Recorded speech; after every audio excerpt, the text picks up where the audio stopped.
Hello friends. आज के इस वीडियो में हम बात करेंगे आईबीपीएस पीओ ऑनलाइन फॉर्म 2026, जो कि फ्रेंड्स आपका फॉर्म स्टार्ट हो चुका है 1 जुलाई 2026 से। इसका ऑनलाइन फॉर्म आप कैसे अप्लाई कर सकते हैं, इसके स्टेप बाय स्टेप प्रोसेस के बारे में हम बात करेंगे इस वीडियो में। तो इस वैकेंसी से रिलेटेड जानकारी आप आईबीपीएस की ऑफिशियल वेबसाइट पर जाकर चेकआउट कर सकते हैं। साथ में आपको इससे रिलेटेड जानकारी मिल जाएगी वीडियो डिस्क्रिप्शन में jobrasta.com पर। वहां पर जाकर भी आप इसकी डिटेल्स को चेकआउट कर पाएंगे। अगर आप एप्लीकेबल हैं, अप्लाई करना चाहते हैं इस वैकेंसी के लिए, तो आप इसमें अप्लाई ऑनलाइन कर सकते हैं। अप्लाई करने से पहले डिटेल नोटिफिकेशन को चेक जरूर करें, जो कि फ्रेंड्स वैकेंसी आपके प्रोबेशनरी ऑफिसर या मैनेजमेंट ट्रेनी, जिसे आप यहाँ पर पीओ कहते हैं, इसकी वैकेंसी है। 1 जुलाई से 21 जुलाई तक आप इस फॉर्म को अप्लाई कर सकते हैं और इसी डेट तक आप पेमेंट भी अपना ऑनलाइन कर पाएंगे। यहाँ पर फ्रेंड्स जो भी डिटेल्स है, इंट्रोडक्शंस है, बैंक्स के नेम है, एलबीटी क्राइटेरिया है, एज लिमिट है, नेशनलिटी है, सब आपको यहाँ पर पेज वाइज यहाँ पर देखने को मिल जाता है। तो यहाँ पर अप्लाई करने से पहले जो भी एलबीटी कंडीशंस है वो सब एक बार आप चेक जरूर कर लें, और उसके बाद अगर आप एप्लीकेबल हैं, एलिजिबल हैं, अप्लाई करना चाहते हैं, तो आप इसमें जो ऑनलाइन अप्लाई है वो आप यहाँ पर कर सकते हैं। बस अप्लाई करने से पहले नोटिफिकेशन को और इसकी एलबीटी कंडीशंस को ध्यान से चेक जरूर करें, और उसके बाद ही आप इसमें जो आवेदन है ऑनलाइन आप यहाँ पर करेंगे। अब बात करते हैं कैसे आपको इसका जो फॉर्म है वो ऑनलाइन अप्लाई करना है। तो सबसे पहले फॉर्म को अप्लाई करने के लिए आप आएंगे इस ऑफिशियल ऑनलाइन अप्लाई पोर्टल पर।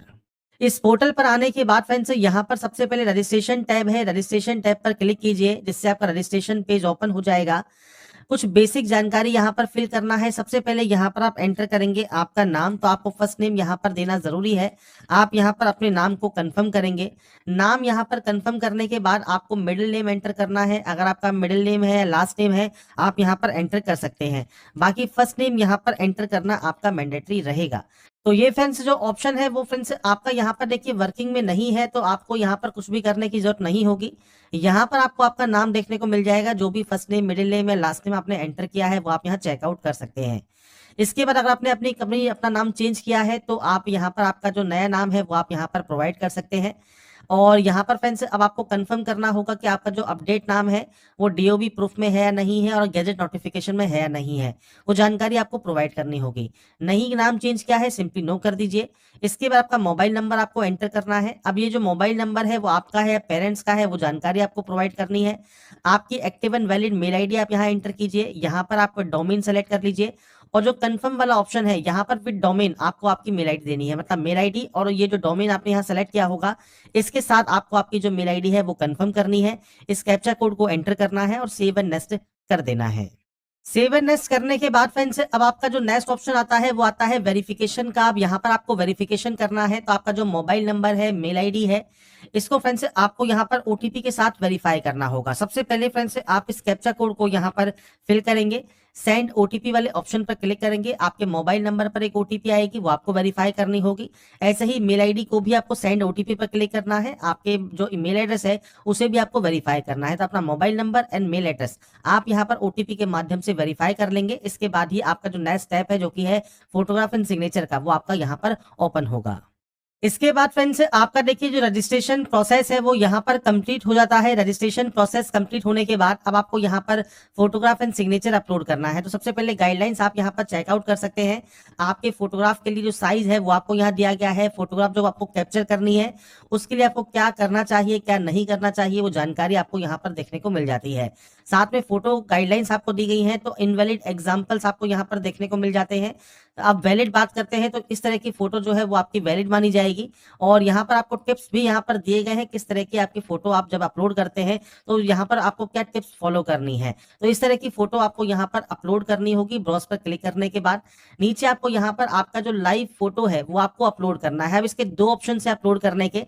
सबसे पहले है कैप्चर फोटो, आप इस ऑप्शन पर क्लिक करेंगे। अगर आपके पास वेब कैमरा है तो वेब कैमरा यहाँ पर डिटेक्ट हो जाएगा और आप अपनी लाइव फोटो कैप्चर कर पाएंगे। अगर वेब कैमरा नहीं है तो आपको यहाँ पर एक ऑप्शन मिलता है स्कैन क्यूआर का, आप इस क्यूआर कोड वाले ऑप्शन पर क्लिक करेंगे।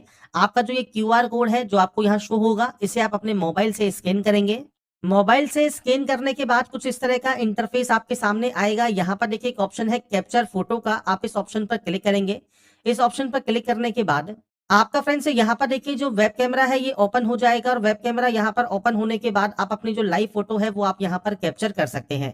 लाइव फोटो जब आपकी यहाँ पर कैप्चर हो जाएगी, इसके बाद सिंपली आपको इस कंफर्म वाले ऑप्शन पर टिक करना होगा कि आपकी जो फोटो है वो फ्रेंड्स आपकी जो अपलोडेड फोटो है और जो आपकी जो फोटोग्राफ टेकन ली है ये आपकी है। आप इसे यहाँ पर कंफर्म करेंगे। कंफर्म करने के बाद आपको फ्रेंड्स यहाँ पर अब आपका सिग्नेचर अपलोड करना है और सिग्नेचर कैसा होना चाहिए, तो सिग्नेचर आपका फ्रेंड्स यहाँ पर 10 से 20 केबी में रहेगा और ये फ्रेंड्स जेपीजी फॉर्मेट पे आपको अपलोड करना है। लेटेस्ट आपको सिग्नेचर यहाँ पर देना है। आपको ब्राउज पर क्लिक करना है, फाइल को सेलेक्ट करना है और सिग्नेचर अपलोड करने के बाद इसे भी आप कंफर्म करेंगे और नेक्स्ट स्टेप पर क्लिक कर देंगे। इसके बाद फ्रेंड्स नेक्स्ट ऑप्शन आएगा आपका डिटेल सेक्शन। तो यहाँ पर फ्रेंड्स बेसिक जानकारी general, EWS, OBC, SC, ST जो भी आपकी कैटेगरी है वो आप यहाँ से सेलेक्ट कर सकते हैं। पीएच कैटेगरी से बिलोंग करते हैं तो यस कीजिए। टाइप ऑफ डिसेबिलिटी क्या है, सब टाइप ऑफ डिसेबिलिटी क्या है, आपको फ्रेंड्स एक्स्ट्रा टाइम चाहिए, आपका राइटिंग हैंड अफेक्टेड है या नहीं है, जानकारी आपको प्रोवाइड करनी है। नहीं है तो सिंपली आप यहाँ पर नो कर सकते हैं। ये सब ऑप्शंस आपके डिसेबल हो जाएंगे और इनमें भी आपको इस ऑप्शन पर नो करना होगा। इसके बाद फ्रेंड्स आपसे पूछता है कोई भी किसी भी तरह का आपके पास गवर्नमेंट में, पीएसयू में आपके पास एक्सपीरियंस है, नेशनलाइज बैंक या फाइनेंशियल इंस्टीट्यूशन को इंक्लूड करने के बाद भी, तो अगर है तो ठीक है, नहीं तो आप यहाँ पर नो कर सकते हैं। एक्स सर्विसमैन है तो यस कीजिए, नहीं है तो आप यहाँ पर नो करेंगे। इसके अलावा रिलीजियस माइनॉरिटी कम्युनिटी से अगर आप बिलोंग करते हैं तो आप यस कर सकते हैं, नहीं तो आप यहाँ पर भी नो करेंगे। इसके बाद फ्रेंड्स यहाँ पर पूछता है कि आप पीओ या एमटी जो एग्जाम है आपका उसमें पहले अपेयर हुए हैं या नहीं हुए हैं। अगर आप यहाँ पर अपेयर हुए हैं, मान लीजिए, आप यहाँ पर यस कर सकते हैं। नंबर ऑफ अर्लियर अटेम्प्ट्स आपको यहाँ पर प्रोवाइड करने होंगे। तो आप यहाँ पर मान लीजिए आपने ये 2 बार दिया हुआ है एग्जाम, तो आप यहाँ पर 2 सेलेक्ट कर सकते हैं। और उसके बाद यहाँ से फ्रेंड्स आपको सेलेक्ट करना है कौन कौन से आपने यहाँ पर जो पीओ के एग्जाम है वो कंडक्ट किए हैं। और यहाँ पर फ्रेंड्स आप कंट्रोल की दबाने के बाद इन 2 ऑप्शंस को सेलेक्ट यहाँ पर कर सकते हैं। अगर मान लीजिए आपने कभी अपना एग्जाम नहीं दिया है पीओ का, तो आप सिंपली यहाँ पर नो कर देंगे। अगर आपको याद भी नहीं है तो भी आप नो कर सकते हैं, कोई दिक्कत आपको यहाँ पर नहीं होगी। इसके बाद अगर आपने यहाँ पर अप्रेंटिसशिप किया हुआ है तो फ्रेंड्स आप यस कर सकते हैं, अपनी जानकारी प्रोवाइड कर सकते हैं। नहीं किया है तो आप यहाँ पर नो करेंगे। इसके बाद फ्रेंड्स यहाँ पर आप नेशनल अप्रेंटिसशिप प्रमोशन स्कीम एनएपीएस या एनएटीएस में अगर रजिस्टर है तो आप यस कर सकते हैं, अपना एनरोलमेंट नंबर दे सकते हैं। रजिस्टर नहीं है तो आप यहाँ पर नो कर सकते हैं। नीचे आता है नेशनलिटी ऑप्शन, नेशनलिटी सेलेक्ट कीजिए। एग्जाम सेंटर आपको चाहिए वो आप यहाँ से स्टेट सेलेक्ट कर लेंगे। इसके बाद फ्रेंड्स यहाँ पर प्री एग्जाम सेंटर आपको चूज करना है। इसके बाद सेकंड सेंटर आपको यहाँ पर चूज करना है। ऐसे ही आपको मेन एग्जाम का सेंटर यहाँ पर चूज करना है और मेन एग्जाम का सेकंड सेंटर आपको यहाँ पर चूज करना होगा। तो ये अपने अकॉर्डिंग आप यहाँ पर सेंटर्स को दे सकते हैं। कोई भी एक आईडी प्रूफ आप लेके जाएंगे आपके एग्जाम सेंटर पर, आप इस ऑप्शन पर टिक करेंगे। आप कौन कौन सी आईडी प्रूफ है तो आपको ये लिस्ट मिल जाती है। कोई भी एक आईडी प्रूफ को सेलेक्ट कर लें और उस आईडी प्रूफ का नंबर आप यहाँ पर प्रोवाइड करेंगे। नेक्स्ट ऑप्शन है आपके डेट ऑफ बर्थ का, तो डेट, मंथ एंड ईयर ये आपको यहाँ प्रोवाइड करना है। इसके बाद आपका जेंडर देना है, मैरिटल स्टेटस आपको प्रोवाइड करना है, आपका आधार कार्ड नंबर आप यहाँ प्रोवाइड कर सकते हैं, पैन कार्ड नंबर है तो पैन कार्ड नंबर आप दे सकते हैं। इसके अलावा अगर आप जुड़वा है तो आप यहाँ पर यस कर सकते हैं, नहीं है तो आप यहाँ पर नो करेंगे। आपका फादर नेम क्या है, मदर नेम क्या है और उसे आपको यहाँ पर कंफर्म करना होगा। नीचे आता है फ्रेंड्स ऑप्शन एड्रेस का। एड्रेस कौन सा है, पहले सबसे पहले है कॉरेस्पॉन्डेंस मतलब प्रेजेंट एड्रेस। पूरा एड्रेस आप यहाँ दीजिए। इसके बाद यहाँ से स्टेट सेलेक्ट कीजिए, यहाँ से डिस्ट्रिक्ट सेलेक्ट कीजिए और पिन कोड एंटर कर दीजिए। अगर आपका प्रेजेंट और परमानेंट एड्रेस अलग अलग है तो आप अलग अलग एंट्री कर सकते हैं। सेम है तो आप सेम इस पर क्लिक कीजिएगा, ये ऑटोमेटिक कॉपी हो जाएगा। जीएसटी आप अपने अकॉर्डिंग यहाँ पर चूज कर सकते हैं और जीएसटी चूज करने के बाद आपको यहाँ से वैलिडेट करना है। वैलिडेट करने का फायदा क्या है कि अगर कोई भी गलती होगी तो आपको ये एरर शो करेगा। जब तक आप उस एरर को सही नहीं कर लेंगे तब तक ये वैलिडेट सक्सेसफुल नहीं होगा और आप सेव एंड नेक्स्ट नहीं कर पाएंगे। जब ये वेरीफाइड सक्सेसफुल हो जाता है उसके बाद ही आप सेव एंड नेक्स्ट यहाँ से डाटा को करेंगे। तो इसके बाद फ्रेंड्स यहाँ पर देखिए वैलिडेट करने के बाद, वेरीफाइड सक्सेसफुल होने के बाद आप सेव एंड नेक्स्ट करेंगे और उसके बाद फ्रेंड्स आपका जो नेक्स्ट ऑप्शन है वो ओपन हो जाएगा, जो कि है आपके डिटेल सेक्शन क्वालिफिकेशन का। 21/7/2026 तक आपकी क्वालिफिकेशन कंप्लीट हो जानी चाहिए। सबसे पहले यहाँ पर आपके बोर्ड का पूरा नाम आप एंटर कीजिएगा। यहाँ पर आपको देना है डेट ऑफ पासिंग, आपने इसको कब पास किया है आप उसकी जानकारी प्रोवाइड कर सकते हैं और आपकी परसेंटेज आप यहाँ पर एंटर कर देंगे इस तरह से। इसके बाद आता है डिग्री ऑप्शन। तो आपका फ्रेंड्स सबसे पहले ग्रेजुएशन का जो फ्रेंड्स बोर्ड या यूनिवर्सिटी है वो कौन सा है वो आपको यहाँ पर एंटर करना है। मैं सिर्फ यहाँ पर सैंपल शो कर रहा हूँ। इसके बाद आपको यहाँ पर आपकी जो डिग्री है वो आपको सेलेक्ट करनी है।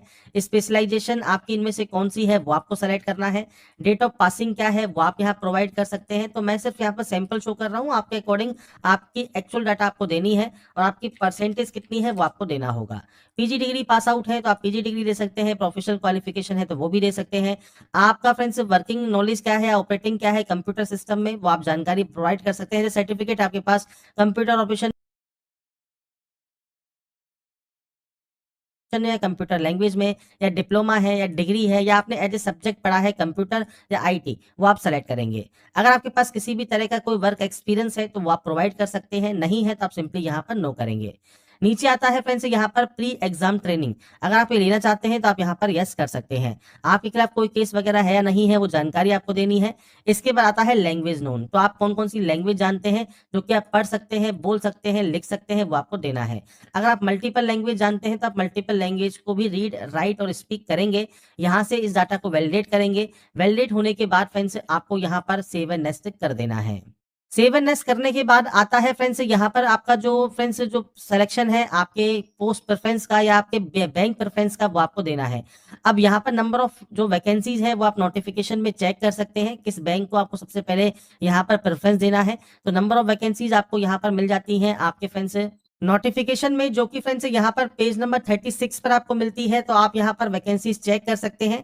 बाकी कोशिश कीजिए सभी बैंक को आप प्रेफरेंस में दें और इसके लिए आपको यहाँ पर नंबर ऑफ वैकेंसीज यहाँ पर देखने को मिल जाती हैं।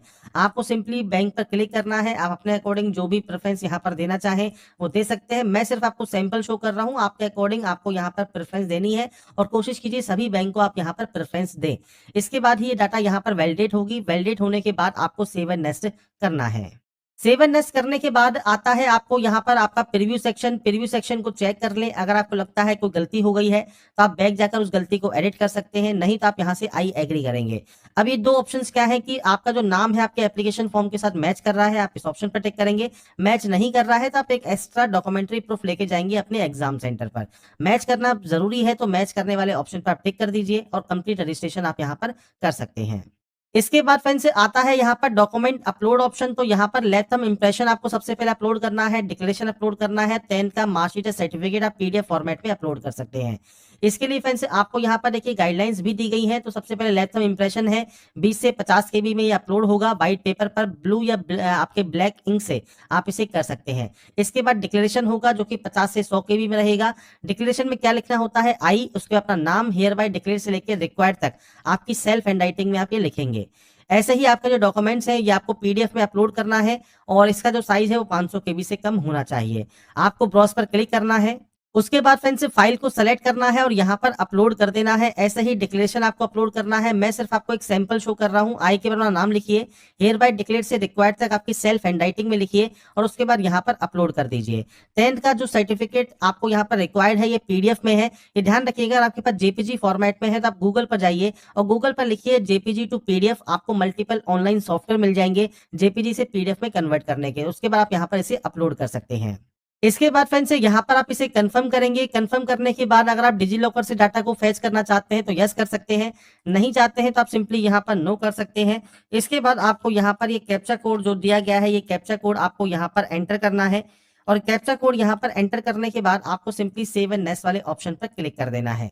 इसके बाद आएगा फ्रेंड्स पेमेंट ऑप्शन। पेमेंट आपको ऑनलाइन करना होगा। आप कोई भी बिल डेस्क चूज कर सकते हैं और ये बिल डेस्क चूज करने के बाद फ्रेंड्स आपको यहाँ पर ये ऑप्शन मिलता है जो कि है कैप्चा कोड का। ये कैप्चा कोड एंटर कीजिए, सबमिट वाले ऑप्शन पर क्लिक कीजिए और उसके बाद फ्रेंड्स आपका जो पेमेंट है वो आप यहाँ पर कंप्लीट कर पाएंगे। तो ये फ्रेंड्स आपके बेसिक ऑप्शन है जो कि आपको पेमेंट करने के लिए यहाँ पर करने हैं। जब आपका बिल डेस्क ओपन हो जाएगा, मल्टीपल ऑप्शन है, नेट बैंकिंग है, आपका जो फ्रेंड्स कार्ड है या यूपीआई है, आप शो क्यूआर कोड कीजिएगा। जो क्यूआर कोड आएगा उसे आप स्कैन कीजिएगा और अपना जो पेमेंट है वो आप यहाँ पर कंप्लीट कर सकते हैं।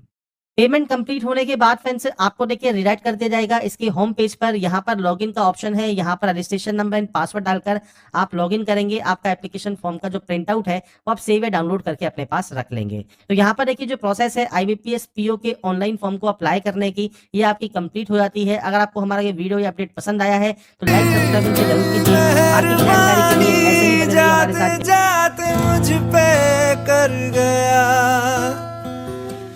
गुजरता सा